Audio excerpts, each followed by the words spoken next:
Hello, everyone. Imagine this. Queen Elizabeth II's final wishes may have been set aside. King Charles, after waiting decades for the throne, has now elevated his controversial wife, Camilla, to a position of immense power, brushing aside royal tradition and public opinion.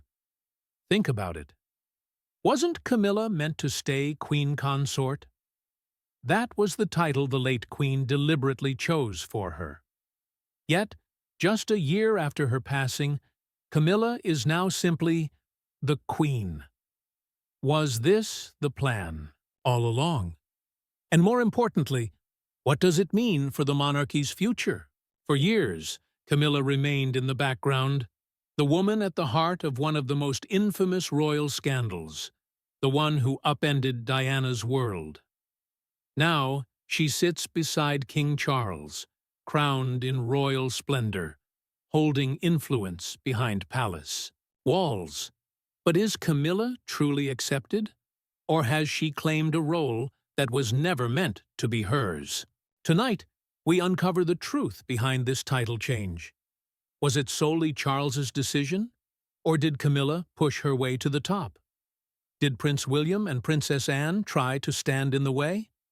And most importantly, how does the public really feel about it? Before we dive in, I want to hear from you. Should Camilla be recognized as queen, or is this a betrayal of Queen Elizabeth's legacy? Share your thoughts in the comments below. Now, let's get to the heart of the matter. Did King Charles go against his mother's final wishes? Or was this always bound to happen? It's a question that has divided royal watchers, historians, and the British public alike. Some believe Charles ignored his mother's legacy by making Camilla queen instead of keeping her as queen consort, as the late queen had intended. Others argue that Charles simply followed royal tradition, and that this was always the plan. But let's take a closer look, because, as always, the truth is far more complex. When Queen Elizabeth II made her historic statement in February 2022, on the eve of her Platinum Jubilee, every word was carefully chosen. She expressed her sincere wish that Camilla be known as Queen Consort when the time came. Not Queen Camilla, and certainly not just the Queen.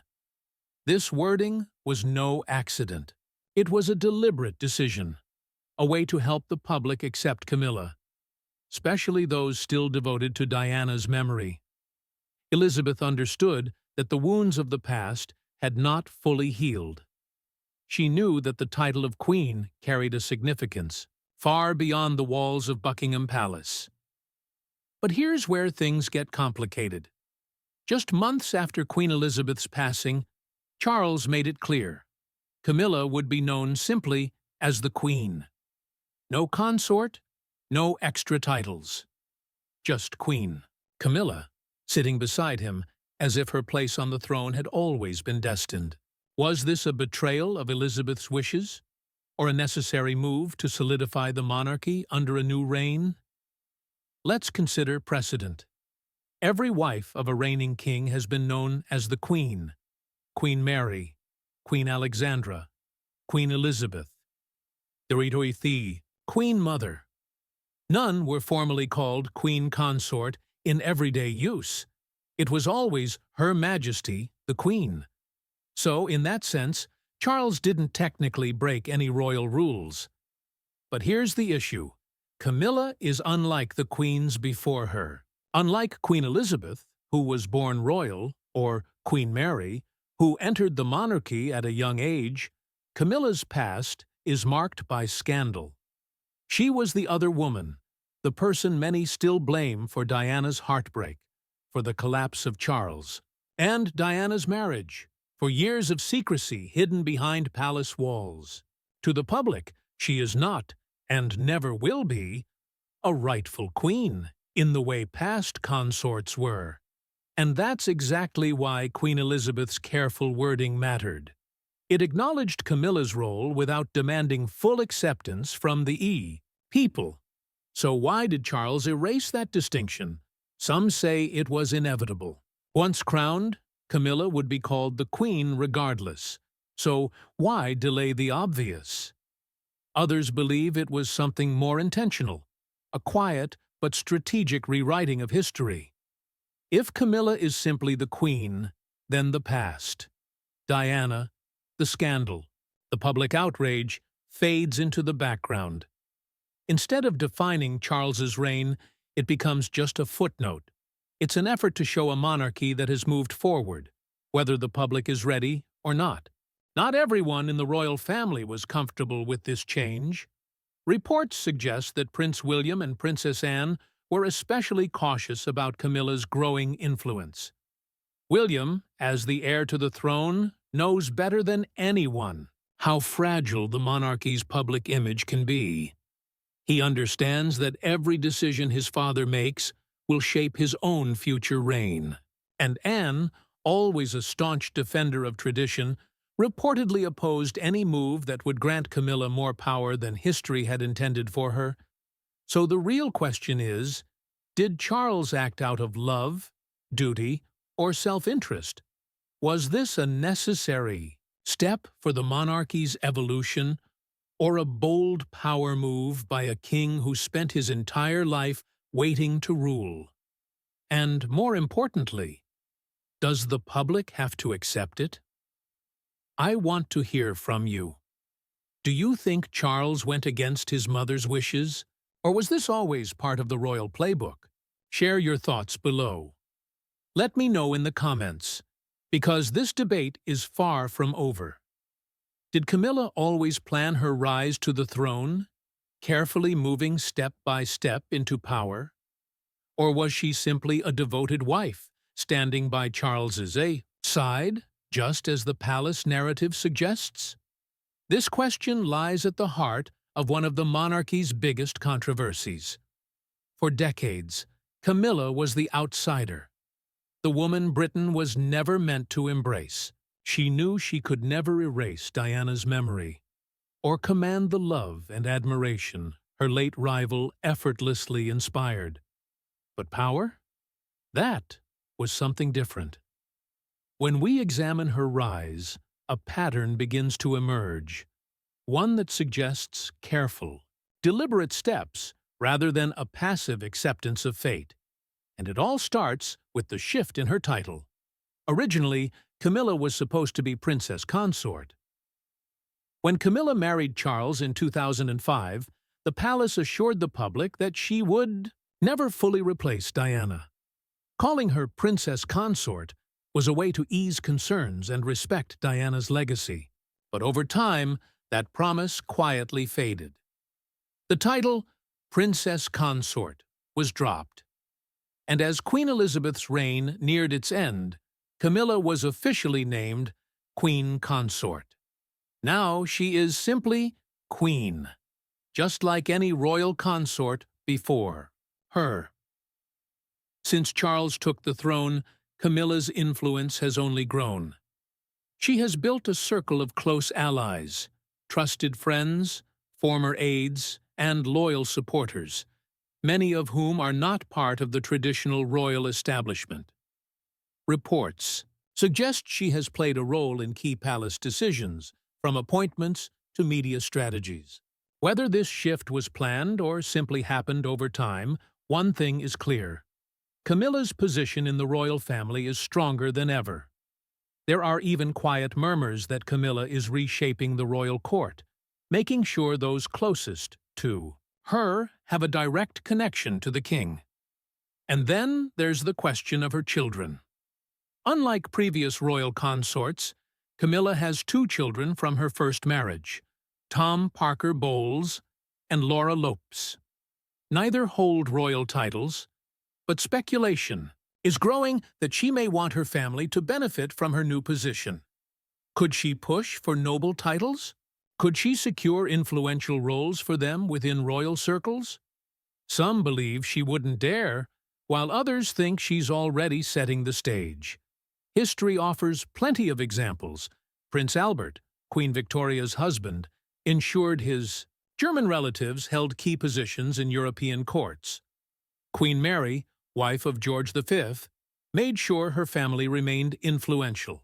Camilla may never win over the public's heart, but securing a legacy for her children could be the next best thing. Not everyone in the royal family is pleased with this shift. Prince William, the future king, has reportedly set clear boundaries on what Camilla can and cannot do. His loyalty remains with his mother's legacy, and sources say he has made it clear that no matter her title, Camilla's role must remain secondary.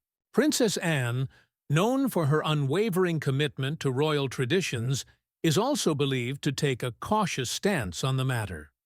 So, where does this leave things? Is Camilla's growing influence simply a natural evolution, or is there something more deliberate at play?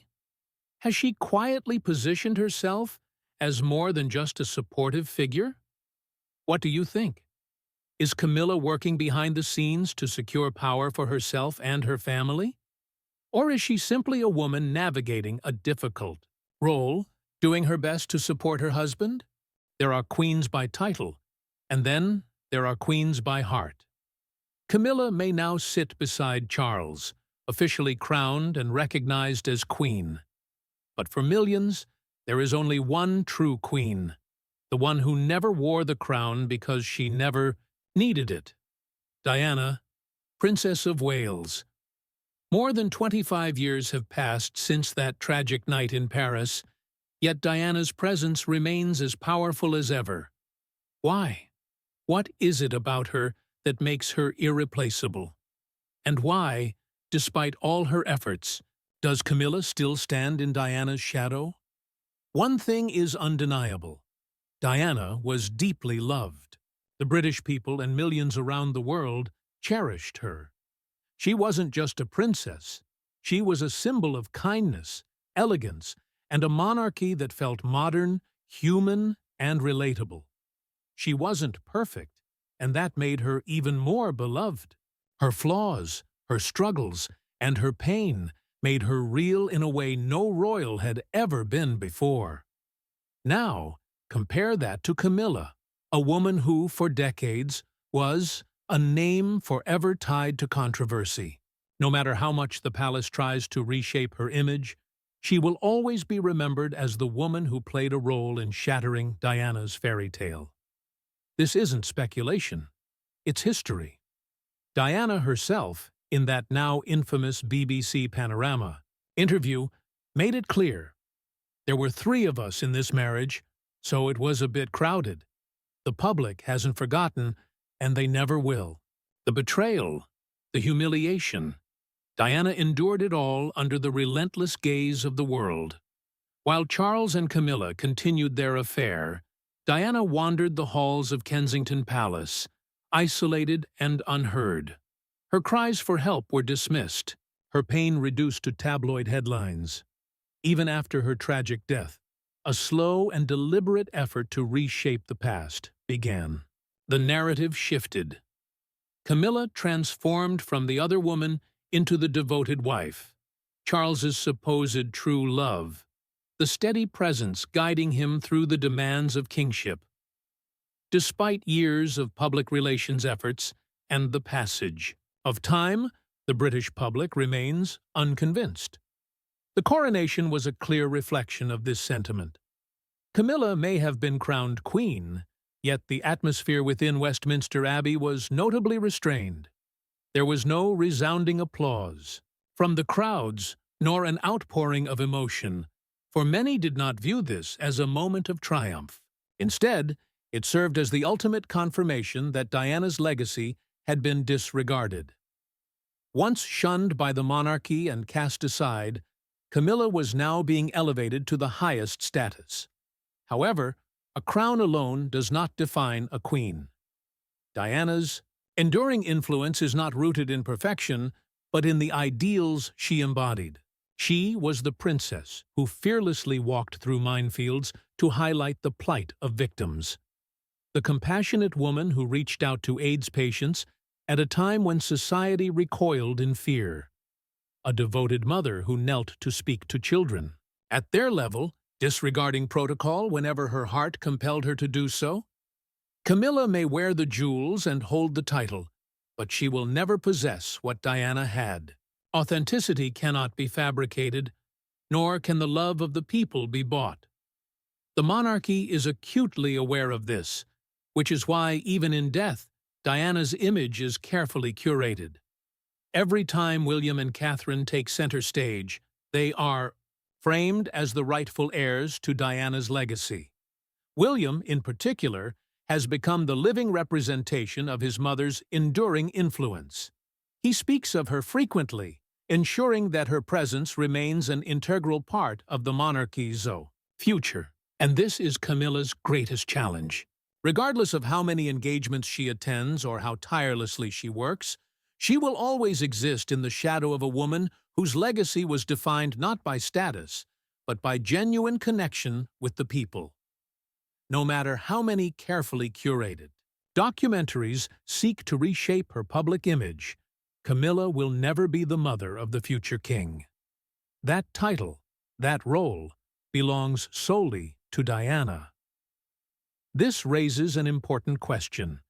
Can Camilla ever be truly embraced by the public, or will she always remain a tolerated presence, necessary yet never wholeheartedly welcomed into the royal narrative? Some believe that in time, wounds will heal. A new generation, one without first-hand memories of Diana, may come to see Camilla simply as the queen, rather than the woman once blamed for the breakdown of a marriage. Others, however, argue that Diana's legacy is too powerful, too deeply woven into the public consciousness for Camilla to ever step out of its shadow. Perhaps the answer does not lie in Camilla's actions, but in the sentiment of the people. And the people have spoken, through opinion polls, through public reactions, and through the countless tributes to Diana that flood social media every year on the anniversary of her passing. To the public, there is only one true Queen of Hearts, and her name is not Camilla. But what do you think? Will Camilla ever be fully embraced as queen? Or will Diana's legacy always cast a shadow over her reign? Share your thoughts in the comments. This debate is far from over. Camilla may wear the crown, but does she seek something more? And if so, how far is she willing to go? For years, Camilla played the long game. She waited patiently, endured public scrutiny, and watched as Diana's legacy continued to shape headlines and influence public sentiment. But she is no longer the other woman. She is now the queen. She holds the title, the status, and, most importantly, the influence. The real question is, will she be satisfied with that? Or is this just the beginning of a larger effort to solidify her position within the monarchy? Pay close attention to the subtle moves unfolding behind palace walls, because the story of Camilla's reign may be only just beginning. Camilla has been quietly building her own inner circle. Trusted aides, lifelong friends, and individuals whose loyalty lies with her first, rather than the monarchy as a whole. She has ensured that those closest to her husband, King Charles, view her as an asset rather than a liability. This is not mere speculation. The restructuring of royal households, the departure of long-serving aides from Queen Elizabeth's era, and the shifting power dynamics within the palace all point to one undeniable truth. Camilla is no passive consort, and why would she be? She understands the precarious nature of her position. Public sentiment has never fully been in her favor. She is accepted, but not adored. For decades, she has been regarded as an outsider, an unwelcome figure in the narrative of Britain's royal family. That kind of reputation does not simply vanish with the placement of a crown. If anything, it compels a person to entrench themselves further, to secure their position before anyone has the chance to challenge it. But what does this mean for the future of the monarchy? Will Camilla seek to further elevate her own family, her children, her grandchildren, into royal circles? It is a prospect that many find concerning.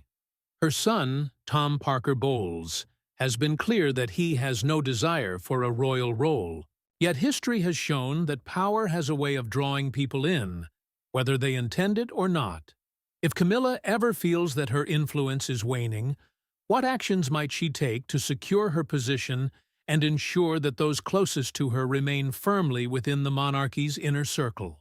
Then, there is the question of King Charles's health. Now, in his mid-70s and recently diagnosed with cancer, he faces the inevitable reality of time. While there has been no suggestion of a serious immediate decline, the future remains uncertain. If Charles were to leave the throne sooner than expected, Camilla would find herself in an even more precarious position. Would she retreat into the background, or would she fight to maintain the influence she has worked so long to cultivate? She would no longer be the queen alongside a reigning monarch. Instead, she would become the Queen Dowager, the widow of a king, watching as Prince William ascends to the throne. And when that moment arrives, it will serve as the ultimate test of her influence. William has always made his loyalty to his mother's legacy abundantly clear. He has never indicated that he views Camilla as a maternal figure, nor has he publicly embraced her as a key figure in his future reign. His priorities have always been centered on his wife, Catherine, the Princess of Wales, and the future they are shaping for their children. With William's accession, the balance of power will shift dramatically. Camilla will no longer hold the same level of influence within the monarchy that she enjoys today. The question is, does she see this coming? Some believe she does. There are quiet murmurs that Camilla is working to fortify her own network of allies, ensuring that her influence remains intact even after Charles's reign comes to an end. Others argue that Camilla's actions are not about securing her own future, but rather ensuring stability for her husband's reign, making certain that no one, not even William, can undermine their rule. However, history has shown that royal consorts who seek influence rarely fade quietly into the background. Take Queen Mary, the wife of King George V. Even after his passing, she remained a formidable force, advising her son, King George VI, and maintaining a firm grip on key aspects of the royal household. Then there was Queen Elizabeth, the Queen Mother, who dedicated herself to shaping and protecting her daughter, Queen Elizabeth II, ensuring she remained a strong and unshakable monarch even in the face of scandal. Will Camilla follow a similar path? Or will she ultimately step aside, allowing the next generation to define the future of the monarchy? Only time will tell, but one thing is certain. Her influence is unlikely to disappear overnight. Political upheaval has often created opportunities for royal consorts who understand how to wield influence. They do not simply vanish when their Idibo husbands pass. So, will Camilla follow in their footsteps? Will she continue to expand her reach even as William moves closer to the throne? Or will she resign herself to the reality that, no matter what title she holds, she will never be fully embraced by the people? I want to hear your thoughts. Is Camilla consolidating power for herself? Or is she merely trying to survive in a world that has never fully accepted her? Let me know in the comments, because one thing is clear. This story is far from over. So here we are. Camilla wears the crown, but does she truly hold power? Has King Charles disregarded Queen Elizabeth's wishes? Or was this always an inevitable step in royal tradition? Is Camilla quietly positioning herself for an even greater role? Or is she simply securing her place in a family that has never entirely welcomed her? To some, Camilla's rise to the throne is the culmination of a carefully orchestrated plan, one that began the moment Diana was cast aside. To others, she is simply a woman who found herself in an impossible position, forever burdened by the weight of her past. But what do you think? Has Camilla truly earned her place as queen? Or will she always be seen as a usurper? Should the British public accept her? Or is her presence a stain on the monarchy that will never fade? I want to hear from you. Share your thoughts in the IBBU comments below. And if you want to stay up to date on all things royal, the scandals, the secrets, and the real power struggles, be sure to subscribe to the King YouTube channel. Don't forget to hit that like button, turn on notifications, and share this video with others who follow the royal family as closely as we do.